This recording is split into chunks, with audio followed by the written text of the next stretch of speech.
सार बिसायख'थिया गेजेराव दाननैल'सै बे जुजिनाया सोर सोरनि गेजेराव जागोन दिनै उदालगुरि जिल्ला बिपिएफनि दैदेननायाव बुथ कमिटिफोरनि मिटिं जादों बुथ लेभेल कमिटिनि मिटिं जादों 5टा समस्तिनि बुथ कमिटिनि मानसिफोर फैदों 300 सामथिं बुथ सेन्टार दङ दा जों जेखौ नुदों दा बिपिएफ दल हिसाबै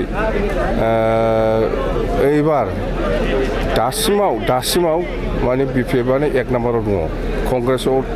कंग्रेस आरो बिजेपिनिफ्राय जौसिनाव भट मोनगासिनो दं जों दिनैनि दिनाव दरं उदालगुरि लकसभायाव आरो जों देरहानाया खाथां जोंनि बिटिसि ओनसोलाव 11 लाख भटार दङ 11 लाखआव बिपिएफआनो 5 लाखसो मोनखागोन जों बाहेरानिफ्राय 1 लाखसो आरो मोनदेरबावबानो जों उइनार जाबाय स्पष्ट खोथा बेनो सार हाग्रामा महिलारिया मन्दिर मस्जिद गिर्जाफोराव थांनानै आर'ज खालामहैबाय थादों रायजो राजाफोरखौ लोगो हमनानै दा माखासे मानसिफ्रा बुङो दिन्थिफादोंसो होननानै सारा मा बुंगोन बे मन्दिर मस्जिदाव थांनाया खेला खालामजाया बिदि धर्मखौ लानानै बेबायदि पलिटिक्स खालामनाङा आङो बयबो धर्मखौ सनमान होयो समानै सनमान होयो बे हिसाबै आङो मन्दिर मस्जिद जेराव थाङो आङो बयबो धर्मखौ आङो समानै सनमान होदों